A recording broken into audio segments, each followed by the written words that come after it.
Grupo IPS, tu seguridad desde una nueva perspectiva, presenta El futuro de todo. El futuro de todo, con Efraín Flores.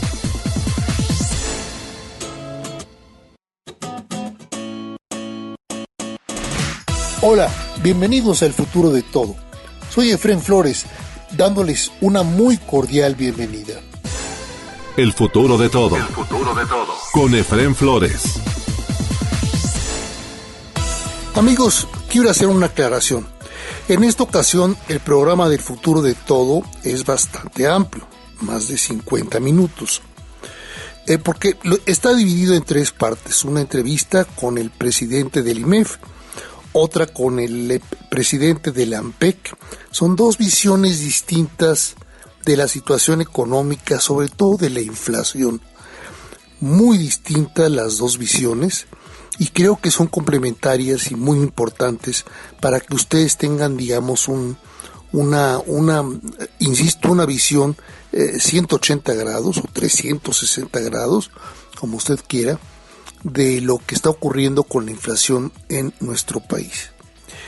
Y al final del programa, una entrevista, una charla, si no es que discusión, con el maestro Ricardo de la Peña acerca de lo que está ocurriendo con la Guardia Nacional, su militarización, la forma en la que lo está haciendo Palacio Nacional, que puede crear una crisis constitucional, y además toda esta militarización de la Guardia Nacional, hacia dónde nos está llevando, no solamente por la Guardia Nacional, sino por la forma en la que se están institucionalizando todo tipo de actividades que eran civiles hasta hace un par de años y ahora están en manos de las Fuerzas Armadas. Esa es la discusión que tenemos con Ricardo de la Peña, que esperamos sea de su interés, y por eso el programa el día de hoy es bastante amplio. Diferentes ángulos, retos muy importantes para el futuro de México. El futuro de todo. El futuro de todo, con Efraín Flores. Como primer invitado saludo al maestro Alejandro Hernández Bringas, presidente del IMEF, Instituto Mexicano de Ejecutivos de Finanzas. Adelante, por favor, maestro. Lo que resultó de esta encuesta llevada a cabo en el mes de agosto fue de los aspectos positivos fue un crecimiento, una mejora en la perspectiva de el Producto Interno Bruto para fin de año. De 1.8 se mejoró a 1.9. Es un crecimiento marginal, pero sin embargo crece, y esto nos debería de alentar un poco. En donde no presentamos cifras muy positivas fue en la inflación, ya que también presentamos un crecimiento de 7.7% a 7.9%. La inflación es un tema que está preocupando mucho porque ya traemos varios meses con incrementos y está rebasando las expectativas mes a mes.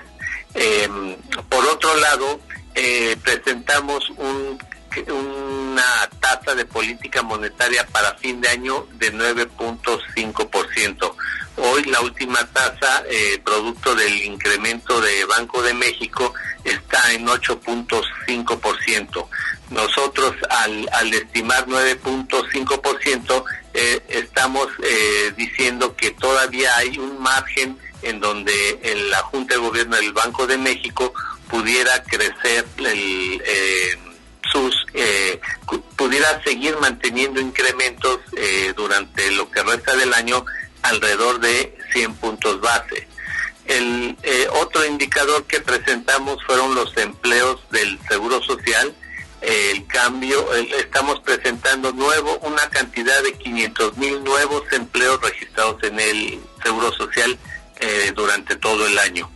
Otro indicador que presentamos fue el tipo de cambio en relación a cerrar el año en 21 pesos por dólar.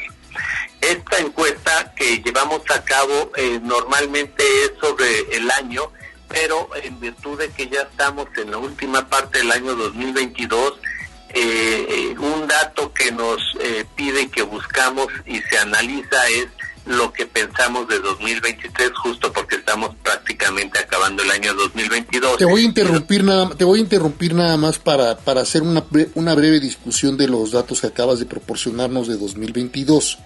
Claro que sí. Antes de entrar a los datos de 2023. Comenzando por atrás, por el último dato que diste, los empleos que calculan ustedes que se vayan a registrar en el Seguro Social durante todo este año, de 500,000 empleos, resultan insuficientes, francamente, para la velocidad de crecimiento de la población que demanda empleos, incluyendo la incorporación de nuevos ciudadanos que ya están en edad de trabajar. Así es, mira, estamos viviendo una situación en donde se perdieron muchos empleos producto de la crisis que vivimos por la pandemia, y tenemos un déficit ya de empleos. Y a esto le sumamos lo que tú atinadamente comentas, que cada año tenemos necesidad de incorporar a los jóvenes que están ingresando a los aspectos profesionales. Tenemos dos componentes: aquellos empleos que se perdieron y no se han recuperado producto de la pandemia, y los nuevos empleos que tenemos que generar para atender a los jóvenes que ingresan un estado profesional.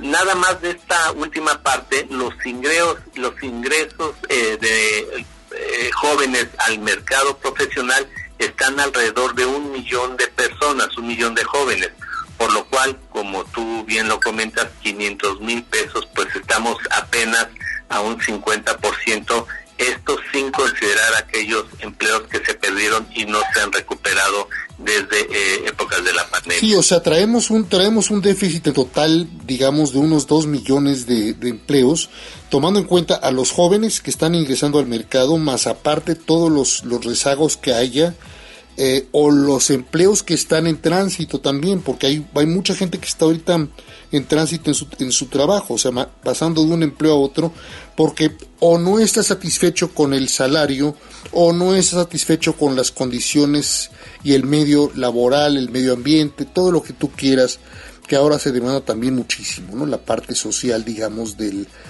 trabajo.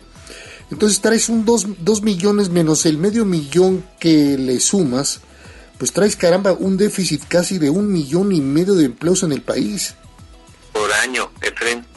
Y es por año, es terrible esto. Así es. Y si queremos considerar otro elemento, si bien es cierto que están incrementando mes a mes este nivel de empleos, que no es suficiente, también es cierto que los sueldos se vieron disminuidos. Por supuesto. Desde el inicio de la pandemia a cómo se están recuperando.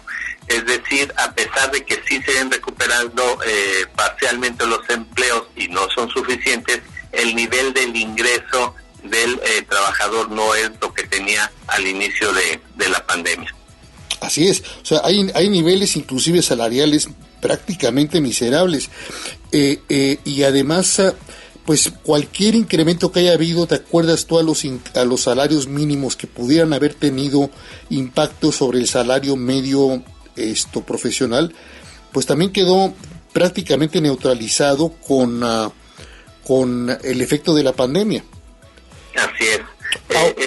Esos incrementos tratan de alcanzar los niveles de inflación. Sin embargo, comentábamos hace unos minutos que el ritmo de la inflación es impresionante en todo el mundo. Esto no es un caso exclusivo de México, pero está incrementando de tal manera que ese avance que habíamos logrado en el incremento del sueldo se está viendo vulnerado a través del incremento de la inflación. Así es, está tremendamente castigado.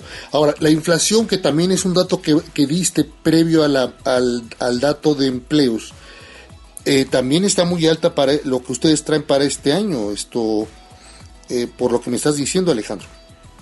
Sí, nosotros, producto del resultado de esta encuesta, estamos calculando el cierre de fin de año 9.5%. Este 9.5% ya está atendido por la política monetaria del Banco de México, es decir, la herramienta más eficaz que se ha demostrado que puede hacer disminuir la inflación es justamente la tasa de referencia, y Banco de México ya trae algunos meses durante este año que está incrementando su tasa de referencia con tal de conseguir menos circulante en el mercado, y esto pueda hacer que disminuya la tasa de inflación que como decíamos está incrementando en forma muy rápida y ya a niveles preocupantes.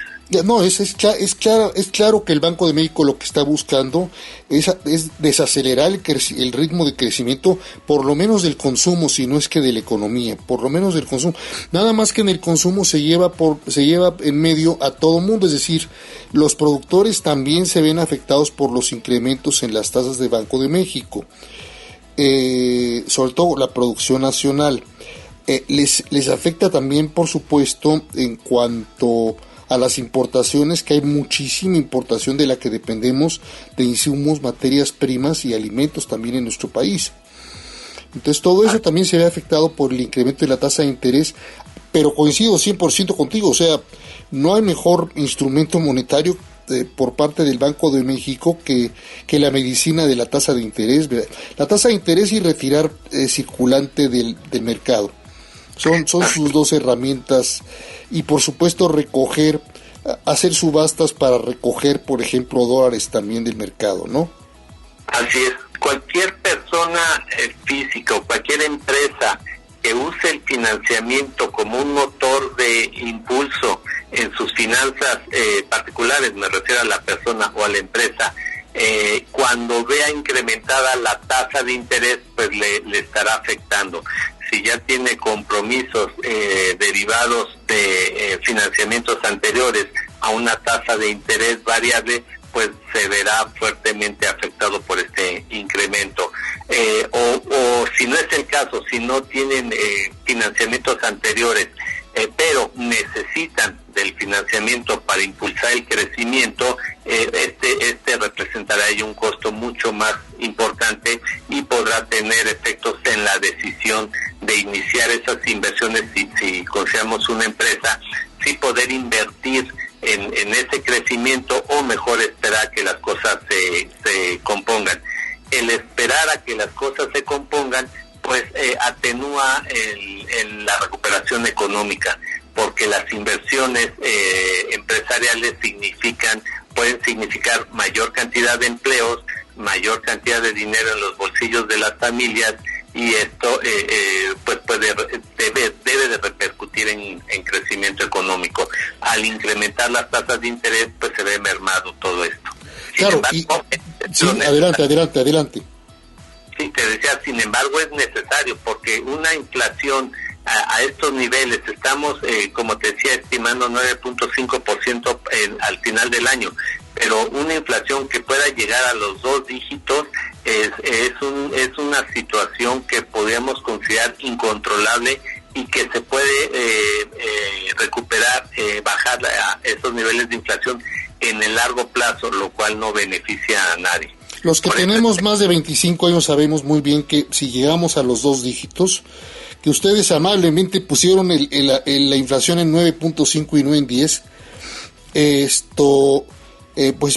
ahí al 12 o al 15% es muy fácil llegar, y de ahí al 20 también es muy fácil llegar. Se empieza a convertir en perverso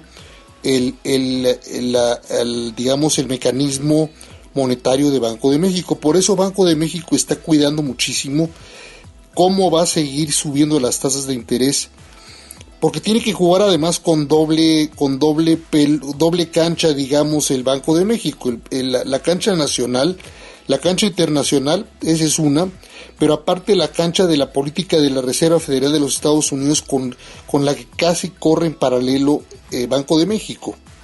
Así es, tiene que tomar muy en cuenta las decisiones de la Reserva Federal para tomarlas en cuenta en la propia decisión de la Junta de Gobierno del Banco de México. Y esto, por supuesto, tiene que, y esto se explica para quienes no les queda muy claro a veces, bueno, porque también tenemos mucho de lo que, por lo menos yo le llamo inversión en cartera, ¿no? Inversión financiera, que tenemos que cuidar, calibrar mucho que no se nos vaya a salir del país, manteniendo un margen, un spread entre la tasa americana y la tasa, o sea, estadounidense y la tasa mexicana, que sea adecuado, atractivo para mantener las inversiones financieras o de cartera en nuestro país, porque de por sí ya se nos han salido por la incertidumbre que hay en México, ¿no? Así es. Si a esa incertidumbre tú le sumaras una tasa de interés elevada y en dólares, pues es lo que puede provocar decisiones de sacar el dinero del país y llevarlo a invertir a los Estados Unidos. Por ello es importante este elemento que considera Banco de México. Claro. También incrementar la tasa y poder tener una tasa mucho mayor y competitiva con lo que pueda significar la tasa dolarizada en los Estados Unidos.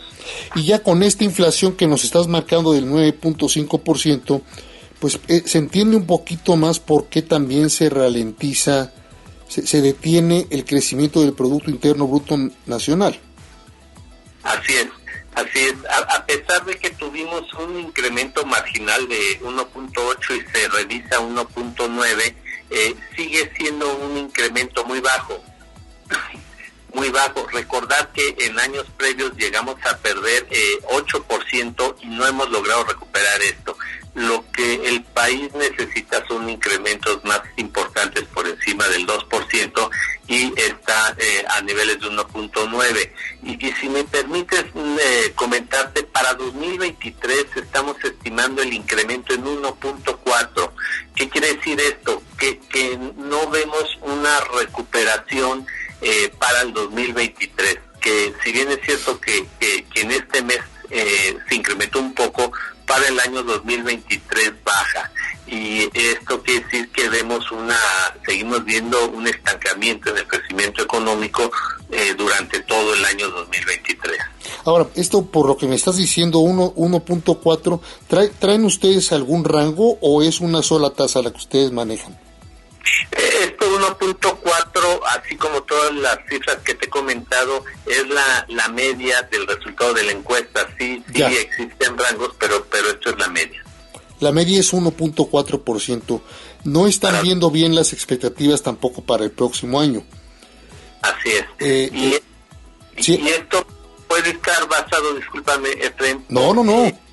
Porque a nivel internacional se está, sobre todo en países del primer mundo, se está percibiendo una recesión para 2023 y hablando específicamente de los Estados Unidos, una economía de la cual dependemos en gran importancia, tiene que, entrando en una desaceleración y más aún en una recesión, tiene que afectar en forma importante a la economía mexicana. Así es. Vamos a ver cómo funcionan los planes del presidente Biden para reactivar la economía, con todos los planes que ya soltaron, que tienen todo el dinero del mundo para estimular la economía de ellos. Vamos a ver cómo les resultan esos planes. Ojalá salga adelante la economía estadounidense, porque entonces empuja al carrito mexicano y con ello tendríamos mejor Producto Interno Bruto para el próximo año. Pero por lo pronto es correctísimo lo que estás diciendo. La expectativa allá y acá es de una recesión. Así es una expectativa poco favorable, en donde hace que la economía vuelva a caer en ambos países, y en el caso de México no hemos alcanzado a recuperar esa caída que tuvimos en los años anteriores, y esto pues nos viene a afectar más que a la economía norteamericana. Y por supuesto ustedes, no sé qué traigan en el caso del Producto Interno Bruto, ¿traen ustedes un crecimiento más generado por la economía externa del país o por la economía interna que se empieza a recuperar? ¿Cómo la traen ustedes?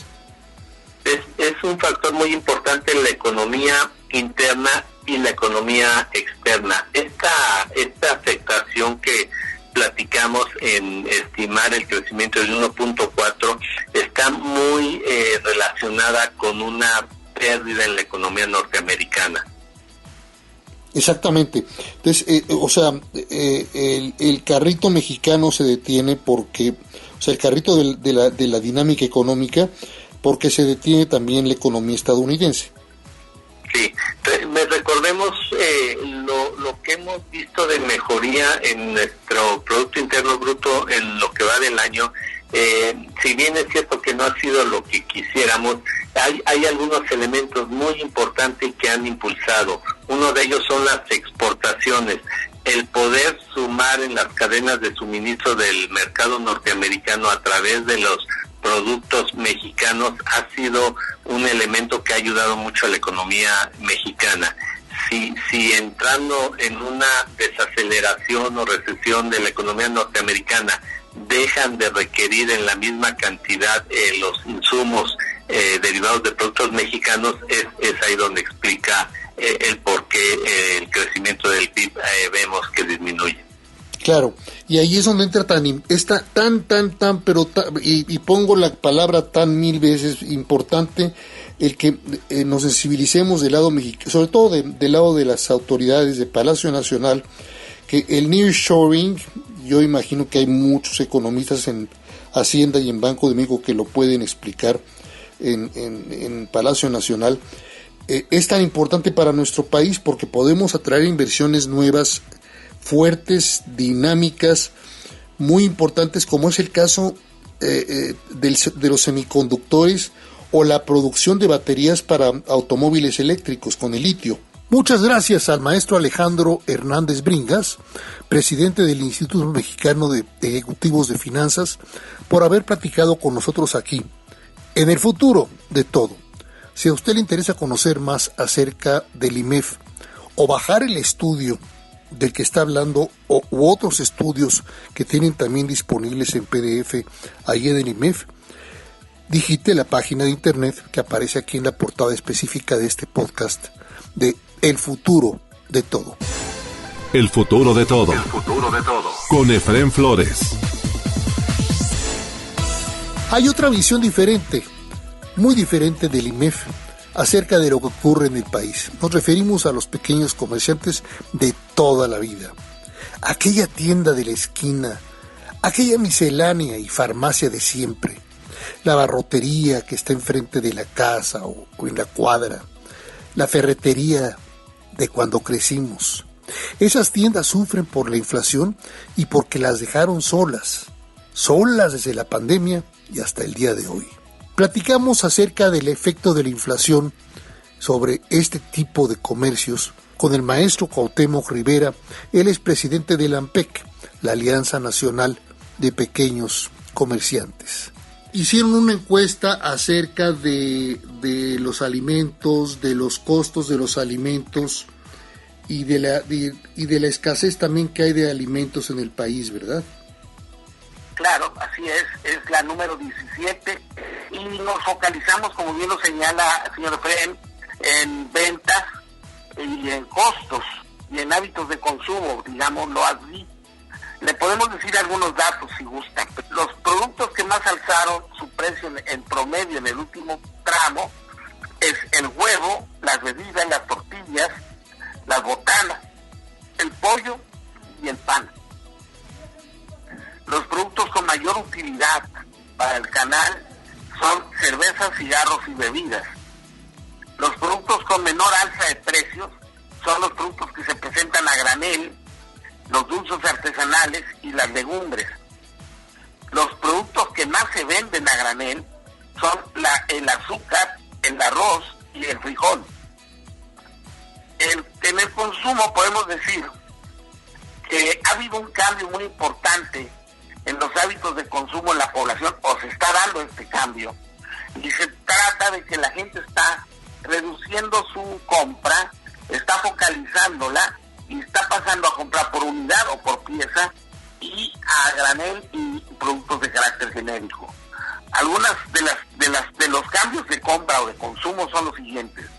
Las tortillas ahora se compran más en presentación de medio kilo que en kilo. Los huevos se empieza a comprar con más fuerza por pieza. La leche, o sea, el huevo ya no se compra por kilo o por docena, sino por pieza. Por pieza. Y esto quiere decir, señor Efraín, que la gente está comprando lo que se va comiendo día con día.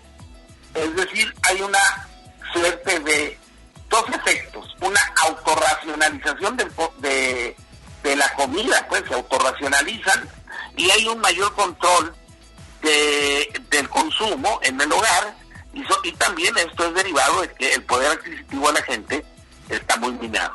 Entonces son tres factores que influyen en este hábito, el cambio de consumir y hacer las comidas en casa. En el caso, le decía, del huevo, la leche se mantiene por litro, el pan se mantiene por pieza, los embutidos, que se llama, que el de batalla es el jamón, se deja atrás el kilo y se pasa a medio kilo para abajo, gramos, 250 gramos, 300 gramos o hasta medio kilo. El aceite pasa a unidad de medio litro, o sea, la unidad que empieza a tener avances es el medio litro. El arroz y frijol y el azúcar y este tipo de productos pasan los medios kilos. El tomate, la cebolla, la papa, los aguacates, este tipo de productos, de los frescos, de los perecederos, pasa por pieza. Y las carnes, cuando se consumen, son por medios kilos o menos. Esto nos habla, pues, de cómo la gente se está moviendo por la insolvencia hacia este tipo de, esta manera, esta cultura de hacer las compras. Los productos que se han dejado de comprar, porque ha habido también cancelación de consumo, o más que se han dejado de comprar, que ha bajado la incidencia de compra de esos productos, por tanto se han dejado de comprar en la cantidad como se hacían de manera regular, es todos los enlatados, que son los abarrotes, el huevo que pasó a la pieza, las botanas, que se están cancelando muchas de sus categorías o de las veces que se compraban anteriormente, los dulces y la confitería y los lácteos. Son las categorías que han visto reducidas sus ventas, por así decirlo, contra el consumo de la gente. El 84.87 de los comerciantes detectó un menor consumo por parte de sus clientes. El 51.47 observó que tienden a hacer un consumo del diario de lo que se van comiendo. El 20.02 que tienen un consumo más esporádico, tienen menos visitas al punto de venta, y el 69.42 dice que sus clientes consumen contra lo que les alcanza en el bolsillo. No sé si aquí tengo una pregunta, continúo con la información, señor. Bueno, es que todo esto que me está diciendo usted es consecuencia de que la inflación está muy fuerte, y eso está golpeando el bolsillo de prácticamente todos los mexicanos. Entonces cada quien, según su capacidad, empieza a consumir pues las cantidades o a racionar en algunos casos productos que antes consumían. Si antes comíamos carne de res dos veces a la semana, pues ahora se come una vez a la quincena tal vez la carne de res. O una vez a la semana, pero sí se o una vez a la semana. Exactamente. La gente ha visto acotado su consumo, bien lo dice usted, producto de la inflación. Por ejemplo, los comerciantes observan, el 71.67 de los comerciantes entrevistados observa que a sus clientes no les alcanza para comprar la canasta básica completa. El 84% reporta que hay un padrón de clientes que le pide fiado. El 76.27 ha notado reducción en la presentación de los... Oiga, y ahí, por ejemplo, perdone que lo interrumpa, pero por ejemplo, ahí los comerciantes a los que les pide el cliente fiado, a los clientes que ya conoce, ¿les están aceptando el comprar por fiado o se los está negando? No. La tradición, la cultura instalada en este canal, sí, claro, sí, es que el comportamiento de los fiados es según el sapo la pedrada, señora. Claro. Aquel que alguna vez le fiaste y se pasó de lanza, perdóname la expresión coloquial, y luego se te andaba escondiendo para no pagarte, pues definitivamente cerró la puerta. Pero aquellos que se comportan adecuadamente y que además tú te das cuenta que la familia está pasando por un momento crítico, que despidieron al jefe de familia, que tuvieron un accidente, que algo les pasó y que están desestabilizados o simplemente no les alcanza por el nivel de precios. Exactamente, entonces a ellos, pues con toda solidaridad, el canal los apoya con créditos, con hasta un cierto punto créditos blandos a la palabra que se dan a la semana o a los 10 días que tú empiezas a consumir a la semana, te faltó dinero, lo sigues haciendo y ya sabes que el sábado vienen y te abonan, ¿no? De menos te abonan. Entonces, sí, así es el comportamiento de este asunto de la banca social, del opiado, y podemos decir que también el 72.60% los comerciantes reportan que ha habido un aumento en el costo de la energía eléctrica que los desestabiliza. Creen, el 56.41 creen que la inflación dure más de 2 años, no en sino hasta el otro. O sea, hasta finales del 2023.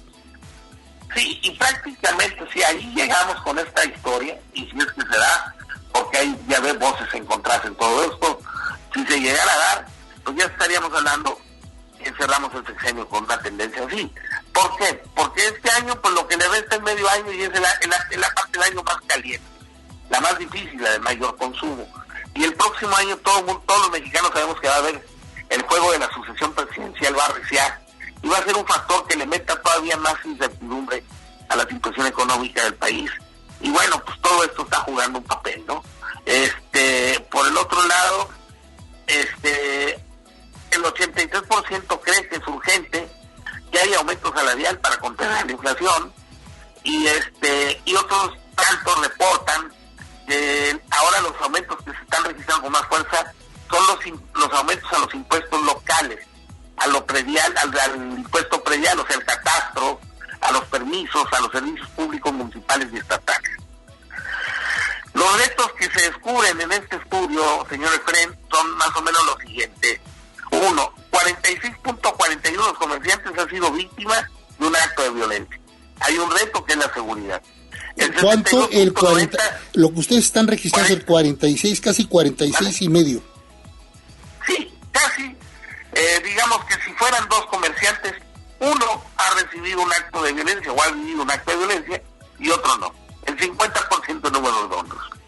El 62.90 ve como una competencia desleal a las tiendas de conveniencia, es decir, el 6 de cada 10 pequeños comercios.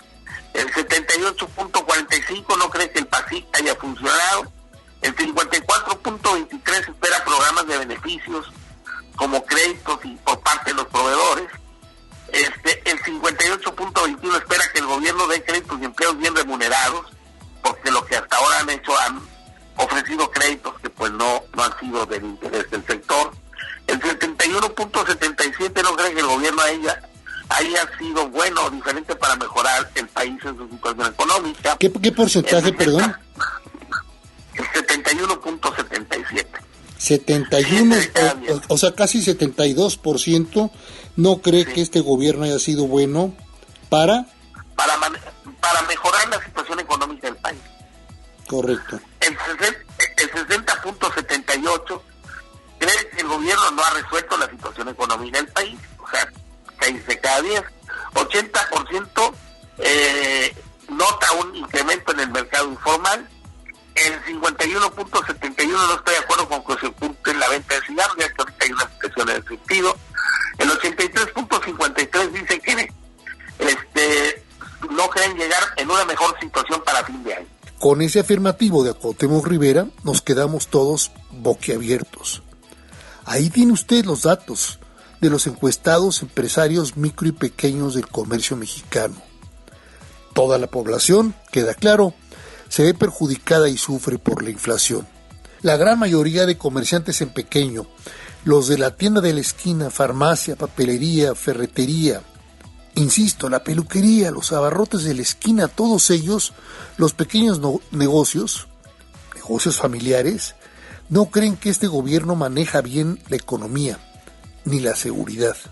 Así lo afirma, basado en los resultados del estudio citado, el propio maestro Cuauhtémoc Rivera, presidente de AMPEC, a quien mucho agradecemos por haber platicado con nosotros aquí en El Futuro de Todo.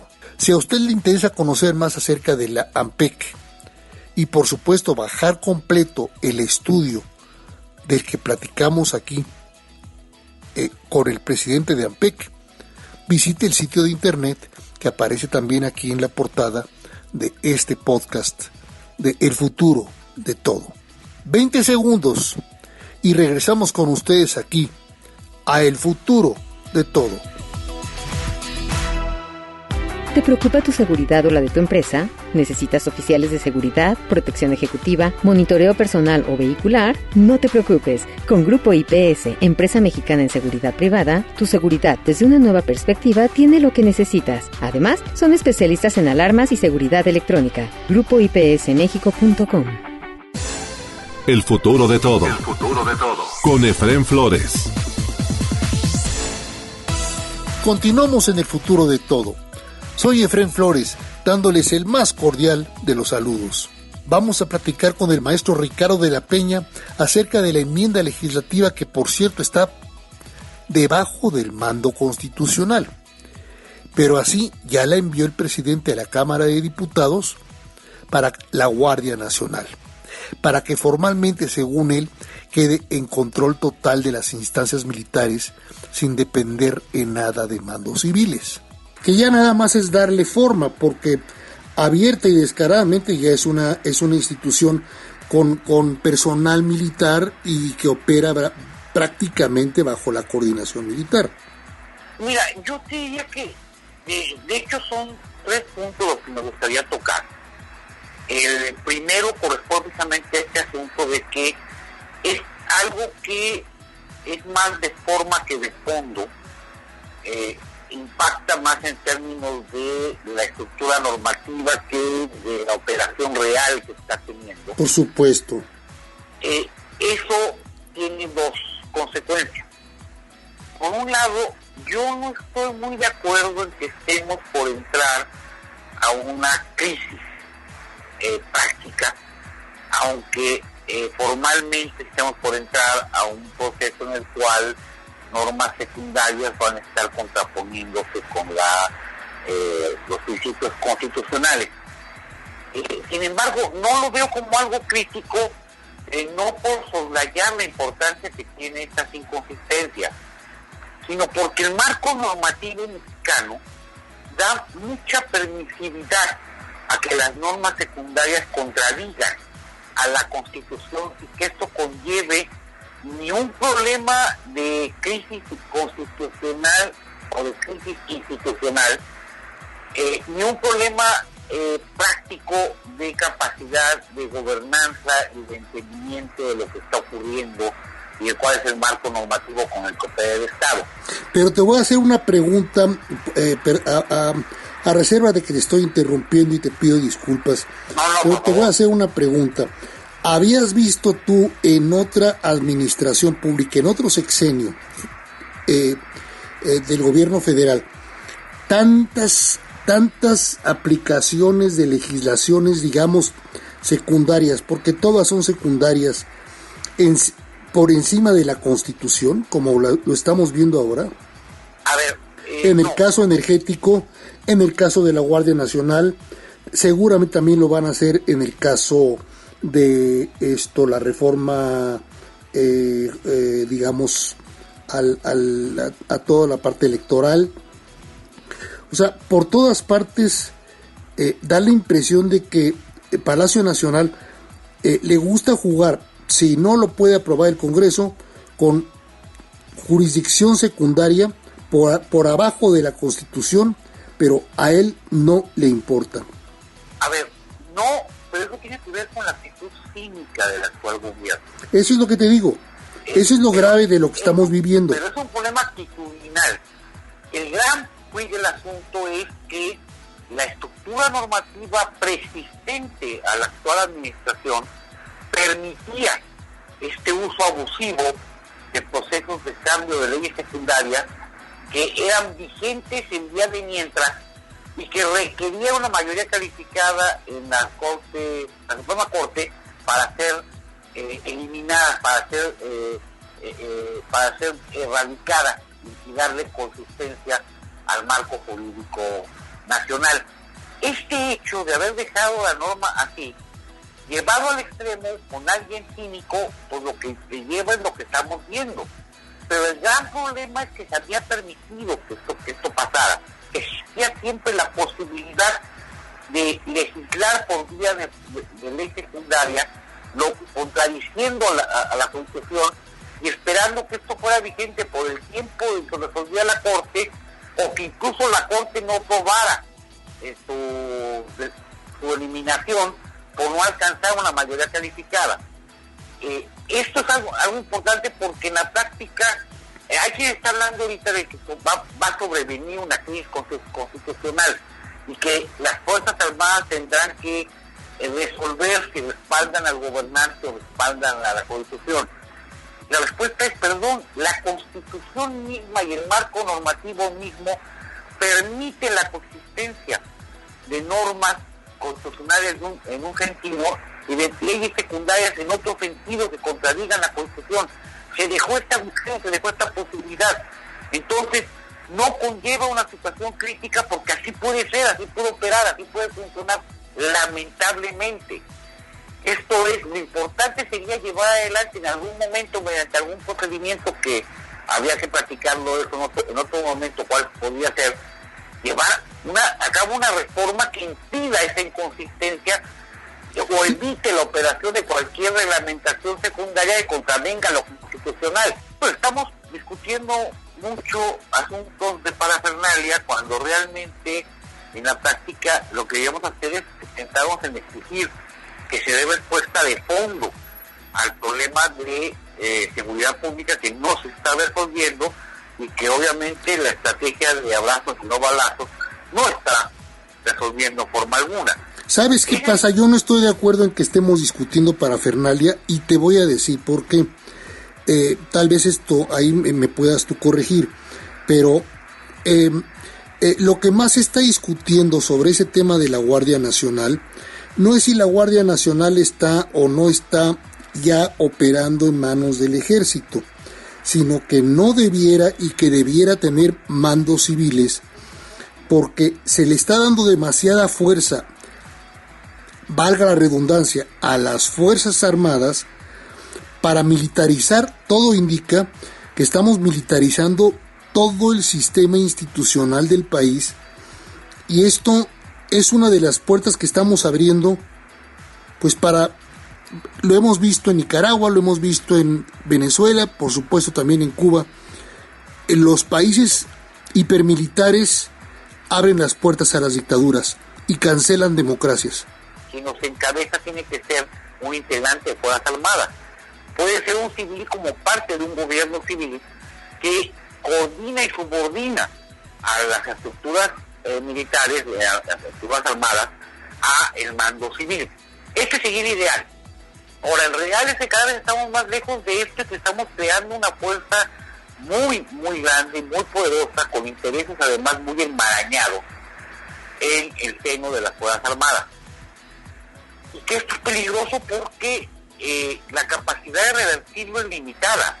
Que un nuevo gobierno que no tuviera el mismo signo o la misma lógica que el actual no podría fácilmente llevar adelante cambios que retiren poderes otorgados en términos legales, aunque controvertibles, o incluso legales, a las Fuerzas Armadas, que cada vez más tienen control. Y no estoy pensando en la capacidad de negocio, porque bueno, finalmente las obras públicas que van a quedar en manos del Fuerzas Armadas. No, Ricardo, es entrar nuevamente en el orden constitucional, mandar a los soldados a los cuarteles y establecer sistemas de seguridad pública que sean civiles, y que estén bien organizados, bien pagados y bien entrenados. La pregunta es cómo logras hacer eso cuando le has estado dando a las Fuerzas Armadas.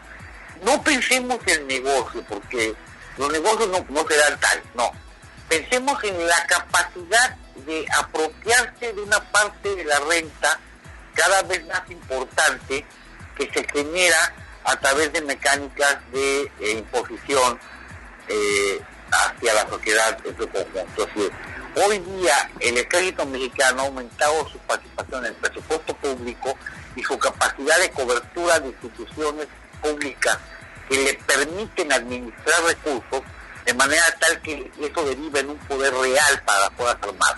Claro, es que hiciste enano al poder institucional civil y le dice todo el poder presupuestal a las Fuerzas Armadas. Ok, ahora la pregunta es esto, ¿cómo se revierte? Y la respuesta es algo muy complicado. Pero se tiene que... Yo creo que un presidente que llegue en el 2024 de cualquier bandera, pero que quiera regresar al orden constitucional como Dios manda, y al que le demande el pueblo que cumpla con la Constitución y las leyes que de ella emanan, caramba, esto lo va a lograr, porque lo va a lograr y va a hacerle caso el conjunto de Fuerzas Armadas. Esa parte es la que estaría...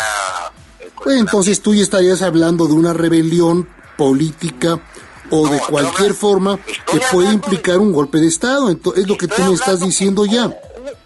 Junto con el hecho de darle potestades formales e informales mayores a las Fuerzas Armadas, se les ha estado involucrando en un conjunto de condiciones de relación y vinculación cotidiana, por la cual las Fuerzas Armadas están involucradas en toda una red de administración poco rigurosa, muy laxa, por no hablar o no mencionar la palabra corrupción, de recursos públicos, de bolsas de recursos públicos, de la creación de intereses y contubernios, de la creación de polos de poder administrados y gobernados por las Fuerzas Armadas.